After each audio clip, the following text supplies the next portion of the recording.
வணக்கம் நேயர்களே. என் குருநாதர் எழுத்து சித்தர் பாலகுமாரன் சார் அவர்களை மனதார வணங்கிவிட்டு உங்களுடன் பேச தொடங்குகிறேன். எதுக்கு இந்த புடவையை வைத்து ஏன் இந்த வீடியோவை ஆரம்பிக்கிறேன் அப்படின்னாக்க, தேமுதிகவை பற்றி நான் பேசிய வீடியோவுக்கு புடவையை கட்டிட்டு பேசுற அப்படின்னு சொல்லியிருக்காங்க. அது மட்டும் இல்லாம என்னென்னலாம் அவங்க பேசுனாங்க அப்படிங்கிறத இந்த வீடியோல உங்களோட நான் பகிர்ந்துக்கிறேன். வணக்கம் நண்பர்களே.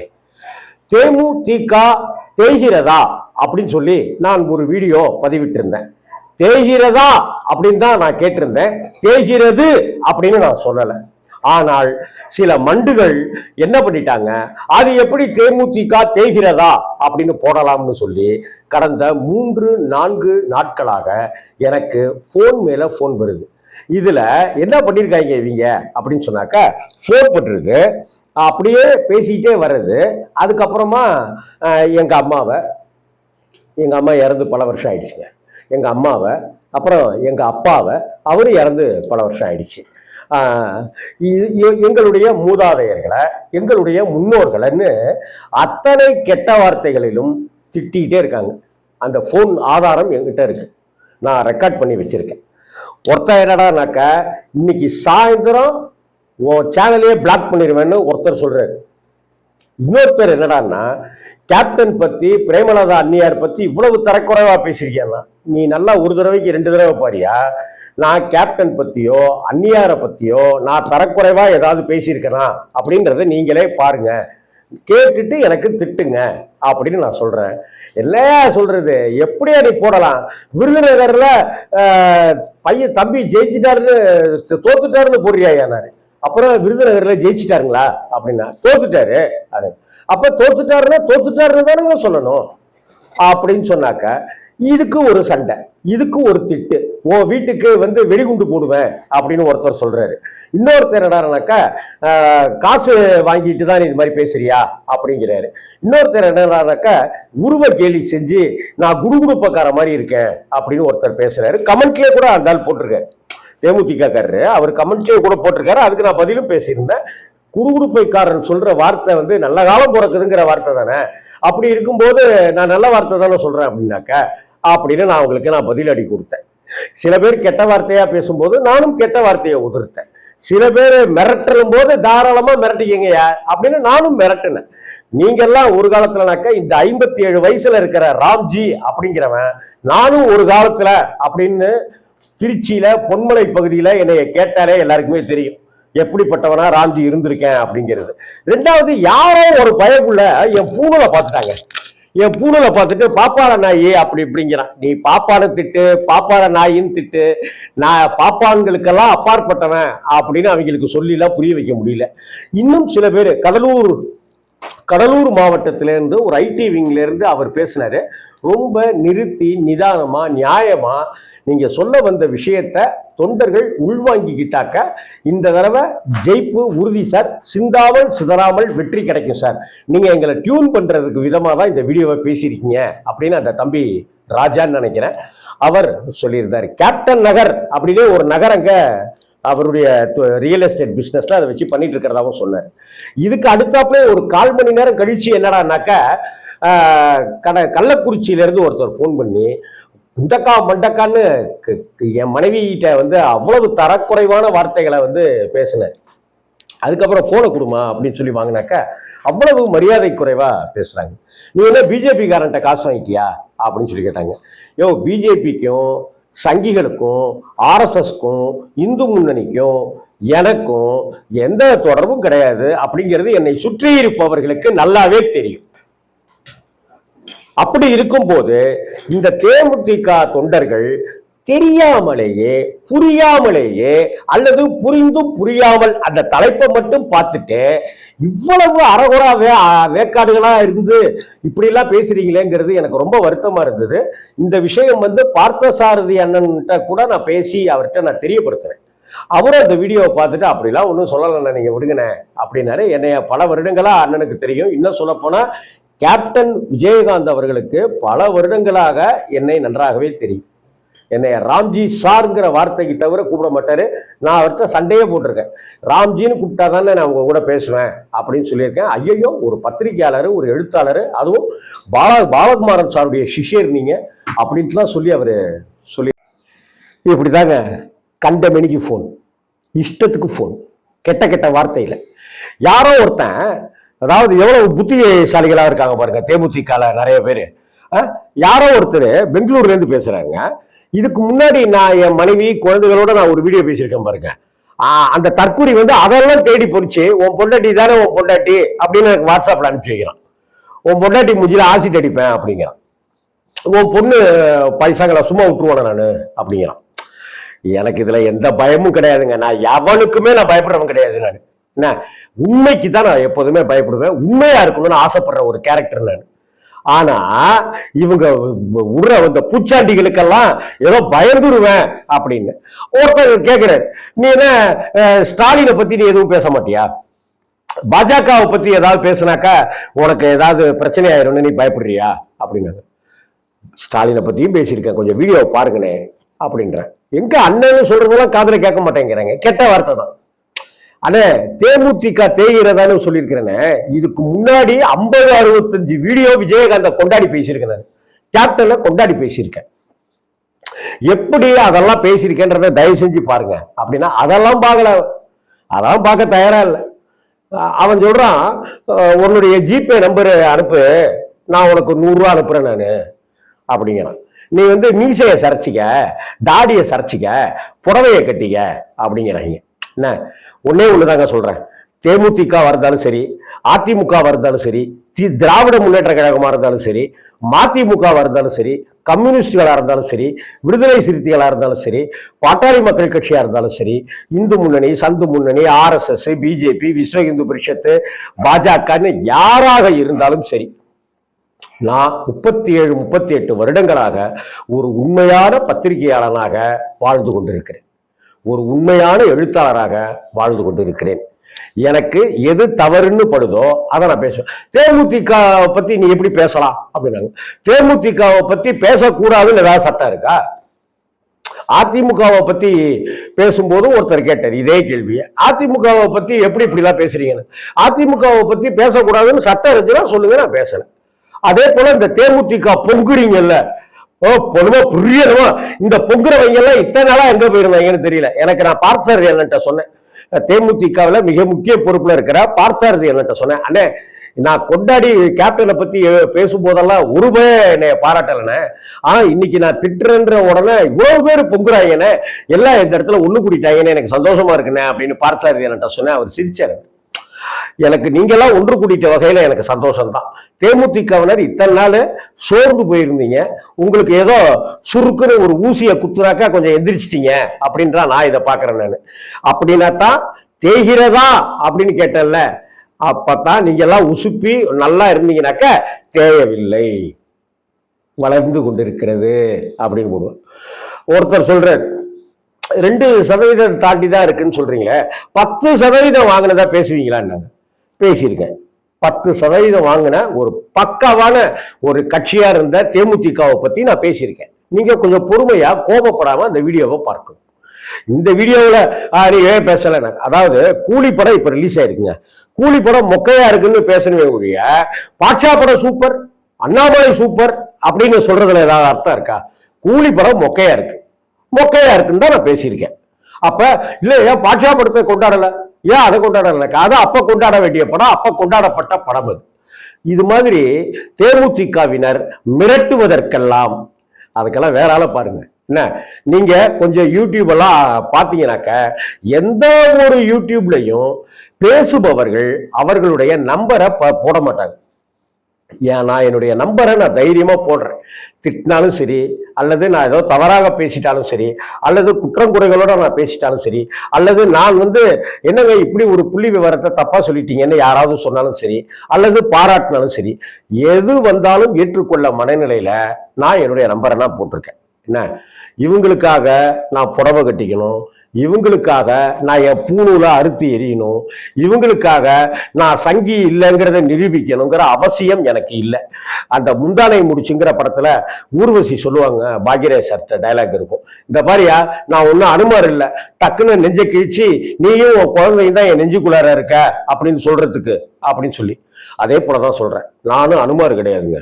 நெஞ்சை கிழிச்சு இதயத்துக்குள்ளார கேப்டனுக்கு எப்படி ஒரு இடம் கொடுத்துருக்கேன் அப்படின்னு சொல்றதுக்கு தவிர உங்ககிட்ட சொல்லணும்னுலாம் எனக்கு அவசியம் இல்லை. உங்களுக்கு எப்படி கேப்டனை பிடிக்குமோ அதை விட 2% எனக்கு கூடுதலா பிடிக்கும். என்ன, தேமுதிக நல்லா இருக்கணும்னு நீங்க கட்சி தொண்டர்கள் நீங்க நினைக்கிறீங்கன்னாக்க, தேமுதிக நல்லா இருக்கணும் அப்படின்ட்டு கோட்டுக்கு இந்த பக்கத்துல இருந்து நினைக்கிற லட்சக்கணக்கான பேர்ல நானும் ஒரு. தயவு செய்து ரிலாக்ஸ் யூடியூப்ல ரிலாக்ஸ் ராம்ஜி அடிங்க. தயவு செய்து தேமுதிக தொண்டர்கள் கொஞ்சம் வாயை பொத்திக் கொண்டு, கொஞ்சம் நிதானத்தை வரவழைத்துக் கொண்டு, நிதானமாக இருக்கும் போது, தெளிவாக இருக்கும் போது நீங்கள் ரிலாக்ஸ் ராம்ஜி சேனலை DMDK அப்படின்னு தட்டுங்க. நான் இதுவரை தேமுதிகவை பற்றி, அந்த கட்சியினுடைய பெருமைகள் பற்றி நான் எப்படி பேசியிருக்கேங்கிறது தெரிய வரும். விஜயகாந்த் அப்படின்னு அடிச்சு நீங்க சர்ச் பண்ணுங்க, இல்ல விஜயகாந்த் அப்படின்னு அடிச்சு ராம்ஜி அப்படின்னு என் பேரையும் போட்டு சர்ச் பண்ணுங்க. விஜயகாந்த் குறித்து நான் எவ்வளவு வீடியோக்கள் எப்படிப்பட்டதானதெல்லாம் பேசியிருக்கேன் அப்படிங்கிறது உங்களுக்கு தெரிய வரும். புரட்சி கலைஞர் அப்படின்னு போட்டு ராம்ஜி அப்படின்னு போட்டு யூடியூப்ல சர்ச் பண்ணி பாருங்க. நான் விஜயகாந்தனுடைய தனிப்பட்ட வாழ்க்கையையும், விஜயகாந்தனுடைய தர்ம கொடை சிந்தனைகளையும், விஜயகாந்தனுடைய அரசியல் கட்சியினுடைய நிலைப்பாட்டையும், விஜயகாந்த் சமாதி ஒரு கோயிலாகி வாழ்ந்து கொண்டிருக்கிறார் அங்கே அப்படிங்கிறதையும், ஒரு தெய்வமாக திகழ்கிறார் அப்படிங்கிறதையும் நான் பேசியிருக்கிறது உங்களுக்கு தெரிய வரும். கேப்டன் அப்படின்னு போட்டு பாருங்க, கேப்டன் விஜயகாந்த் அப்படின்னு போட்டு பாருங்க. இப்படி தேமுதிக தேய்கிறதா தேமுதிகன்னு நான் உங்கள்கிட்ட ஒண்ணு கேட்கிறேன். தேமுதிக தொண்டர்கள் எனக்கு சிவகங்கையிலேருந்து பேசுனாங்க, பெங்களூர்லேருந்து பேசுனாங்க, சேலத்திலேருந்து பேசுனாங்க, கள்ளக்குறிச்சியிலேருந்து பேசுனாங்க, ரிஷிவந்தியம் தொகுதியிலேருந்தே பேசி நான் பேசின வீடியோவுக்கு பாராட்டும் தெரிவிச்சாங்க. விருகம்பாக்கத்திலேருந்து ஒரு தம்பி அடிக்கடி பாராட்டி பேசுவார் அவரு. அதை தவிர்த்து திருநெல்வேலியிலேருந்து ஒருத்தர் பேசினாரு. அப்புறம் விருதுநகர் பொறுப்புல இருக்கிறாராம், அவர் பேசினாரு. அவர் பொறுப்புல இருந்தாலும் சரி, பருப்புல இருந்தாலும் சரி, ராம்ஜி கிட்ட அந்த பப்பெல்லாம் வேகாது. இந்த போன்ல இப்ப நான் அவங்க பேசுற ரெக்கார்டு இருக்கு இல்லைங்களா, அதை எல்லாத்தையும் இப்ப நான் போட்டேன்னு வைங்களேன், இது இவ்வளவு ஆபாசமான கெட்ட வார்த்தைகளோட ஒரு யூடியூபை எப்படி போடலாம்னு அதை அசிங்கப்படும், காரி துப்புவாங்க. அதை தவிர்த்து தேமுதிகவை கொச்சைப்படுத்துவதோ, தேமுதிகவினரை நான் அசிங்கப்படுத்துவதோ, கேப்டன் விஜயகாந்த் அவர்களுடைய புகழுக்கு களங்கம் விளைவிப்பதோ, அல்லது விஜய பிரபாகரனுடைய வளர்ச்சியை தடுக்க நினைக்கிறதோ என்னுடைய நோக்கம் கிடையாதுங்க. விஜய பிரபாகரன் பெரிய வளர்ச்சியை நோக்கி வரணும் அப்படின்னு ஆசைப்படுறவன் நான். விஜயகாந்த் அவர்களுடைய புகழ் இன்னும் ஓங்கி வளரணும்னு ஆசைப்படுறவன் நான். தேமுதிக இந்த தடவையாவது ஜெயிச்சிடணும் அப்படின்னு பிரார்த்தனை செய்கிற லட்சக்கணக்கான விஜயகாந்த் ரசிகர்கள்ல நானும் பொறுத்தேன். அப்படிப்பட்ட சூழ்நிலையில இதெல்லாம் சொன்னாக்கதான் நீங்க என்னை திட்ட மாட்டீங்க, என்னை நீங்க கெட்ட வார்த்தையெல்லாம் போன் பண்ணி பேச மாட்டீங்கன்றதுக்காக நான் சொல்லலை. என்ன, நீங்க என்னை திட்டுறீங்கன்றதுக்காக விஜயகாந்த புறக்கணிச்சாக்க இது ஏரி மேல கோச்சிக்கிட்டு எதையோ கழுவாம போன கதை தான். என்ன, அப்படி ஏரி மேல கோச்சிக்கிறது அளவுக்கு நான் முட்டாளும் கிடையாது, கழுவாம போறதுக்கு நான் நாரவாய்க்காரனும் கிடையாது. என்ன, இந்த பம்மாத்துகளை நான் இன்னொன்னு கேட்கிறேன். இன்னைக்கு ஒரு புதிய தலைமுறை மாதிரி, ஒரு சன் நியூஸ் மாதிரி, அல்லது நியூஸ் 18 தமிழ்நாடு மாதிரி பல சேனல்கள் இருக்குங்க. அந்த பல சேனல்கள்ல விவாத மேடை அப்படின்னு ஒண்ணு வச்சு நடத்துறாங்க. அந்த விவாத மேடையை தேமுதிகவை வைத்துக்கொண்டு ஒரு விவாத மேடை நடத்தினாக்க உடனே அவங்களுக்கு போன் பண்ணி நீங்க திட்ட முடியுமா கேட்கிறேன், திட்ட முடியுமா? தைரியம் இருக்கா? திட்டுவதற்கு தைரியம் இருக்கா? ஏன் நீங்க உங்க ஊர்லயே, விருதுநகர்லயே, கள்ளக்குறிச்சியிலேயே தேமுதிக கொச்சியை வச்சுக்கிட்டு 10 பேர் சேர்ந்து ராம்ஜியை கைது செய்யுங்கன்னு போராட்டம் நடத்துங்க. போராட்டம் நடத்துங்க. புதிய தலைமுறையோ அல்லது பெரிய இருக்கிற வெகுவாக இருக்கிற ஒரு பிரபல சேனல்லையோ இது மாதிரி வந்துச்சுன்னா என்ன பண்ணுவீங்க? இப்ப பிரேமலதா அன்னியார் வந்து ஸ்டாலினை பார்த்த உடனே 50 பேர்கிட்ட பேட்டி கேட்டான். பிரேமலதா அவர்கள், விஜயகாந்த் அவர்கள் மு.க. ஸ்டாலினை செனட் சாலையில் சந்தித்திருக்கிறாரு, இது பத்தி நீங்க என்ன நினைக்கிறீங்க, நீங்க என்ன நினைக்கிறீங்கன்னு நினைக்க தூண்டுகிற வகையில அவ்வளவு பேர் கேட்டான். அவ்வளவு பிரபலங்கள், அரசியல் விமர்சகர்கள்னு அத்தனை பேரும் பதில் சொன்னாங்க. எப்படி இப்படி சொல்லலாம், ஏன் அப்படி சொல்லலாம்? கேட்க முடியாது ராசா, கேட்க முடியாது. தனிப்பட்ட இதுதான் கருத்துரிமை. நான் என்னுடைய பார்வையில பிரேமலதா அன்னியார் மு.க. ஸ்டாலின் அவர்களை சந்திச்சதுக்கு நான் ஒரு காரணம் வச்சிருப்பேன். அதற்கு அப்புறமா இன்னொருத்தர் இன்னொரு காரணத்தை சொல்லுவார், இன்னொருத்தர் இன்னொரு காரணத்தை சொல்லுவாரு. ஒரு நாள் கழித்து காரணம் என்ன தெரியுமா அப்படின்ற ஒரு விஷயம் எங்களுக்கு லீக் ஆகும். அப்ப நாங்க பகிர்ந்துக்குவோம், காரணம் இதுதான் ராம்ஜி சார், இதுதான் காரணம் அப்படின்னு. இதைத்தான் சார் நம்ம பேசிட்டே இருந்தோம் சார் இப்படின்ட்டுலாம் நாங்க பேசிக்கிறதுக்கு எங்களுக்கு ஒரு கூட்டம் இருக்கு. என்ன, எங்களுக்கு சோர்ஸ் இல்லாம தேமுதிகவில் எவ்வளவு சோர்ஸ் இருக்குன்னு சொன்னாக்க நீங்க ஆச்சரியப்பட்டு போயிருவீங்க. அது எல்லா கட்சிகளுக்குள்ளாரையும் எங்களுக்கு ஒரு சோர்ஸ் இருக்கு. நாளைக்கு நடக்கக்கூடிய மாநாடு, விஜய் மாநாடுல என்ன பேச போறாங்கன்றத முதற்கொண்டு எங்களுக்கு சோர்ஸ் வந்துடும். என்ன, தயவு செய்து என்ன, அதாவது யானை தந்தலையிலேயே மண்ணள்ளி போட்டுக்கும் அப்படின்னு சொல்லுவாங்க. நான் என் நண்பர்கள்ட்டெல்லாம் நான் கிண்டலா சொல்லுவேன், யானை மட்டும் இல்லைங்க, சில சமயங்கள்ல மனுஷர்களே கூட தந்தலையிலேயே மண்ணள்ளி போட்டுக்கிறாங்க அப்படின்னு சொல்லுவேன். நீங்க கேப்டன் மேல நீங்க பெரிய மரியாதை வச்சிருக்கலாம், ரொம்ப சந்தோஷம். அன்னியார் மேல பெரிய மரியாதை வச்சிருக்கலாம், ரொம்ப ரொம்ப சந்தோஷம்.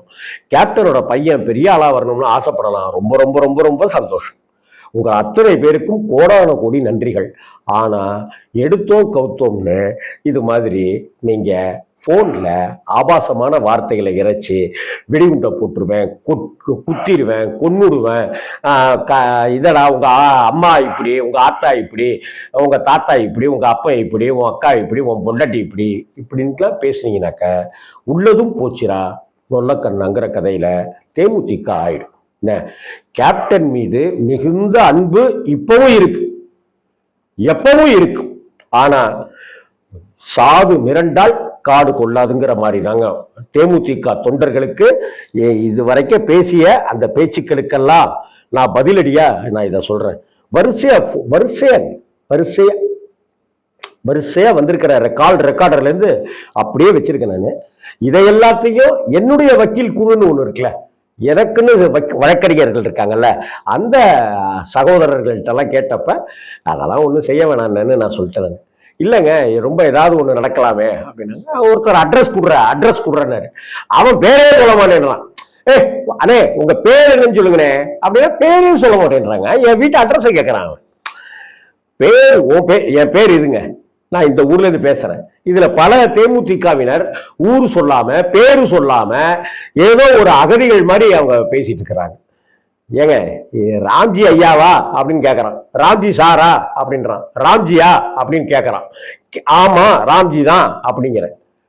அப்ப நான் பேசுறேன்ல, என் நம்பரை கொடுத்துருக்கேன்ல, அப்ப நீ பேசு, உன் நம்பர் வருது, உன் பேரை சொல்லு, உன் ஊரை சொல்லு.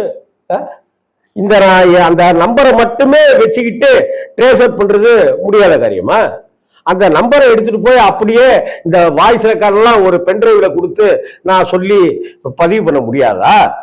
எனக்கு தேமுதிக மேல ஒரு பெரிய அன்பு இருக்கு, பிரேமலதா அன்னியார் மேல பெரிய மரியாதை இருக்கு. அதே போல இன்னைக்கும் என் மனசுல விஜயகாந்த் சாருக்கு ஒரு தனி இடம் இருக்கு. அந்த மரியாதைய தயவு செய்து நாசமாக்குறதுக்கு தேமுதிக தொண்டர்கள் முயல வேண்டாம், அது நடக்காது. நான் என்னைக்குமே கேப்டனுடைய அன்பு தம்பி, அதுல எந்த மாற்றமும் கிடையாது. இதை உங்களுக்காக சொல்லல, நீங்க மிரட்டுறீங்க அதனால பயந்துட்டேன், அதெல்லாம் ராம்ஜிட்ட நடக்காது. அதுக்காக நான் இதை சொல்லலைன்னு. என்ன, நீங்க புடவை கட்ட சொல்லுங்க, மீசை எடுன்னு சொல்லுங்க, பொம்பளைய பொட்டைன்னு சொல்லுங்க, என்ன வேணாலும் சொல்லுங்க, அதை பத்திலாம் நான் கவலைப்படாம தன் நிலையில் சற்றும் மனம் தளராத விக்ரமாதித்தன் போல வாழ வேண்டும் அப்படின்னு தான் எனக்கு என்னுடைய குருநாதர் பாலகுமாரன் சார் சொல்லி கொடுத்திருக்கிறார். இந்த 37-38 வருட பத்திரிகை உலகத்தில் நான் இப்படித்தான் பல மிரட்டல்களையும் உருட்டல்களையும் சந்தித்திருக்கிறேன். அதனால உங்க பாட்சா எங்கிட்ட பலிக்காது. வணக்கம்.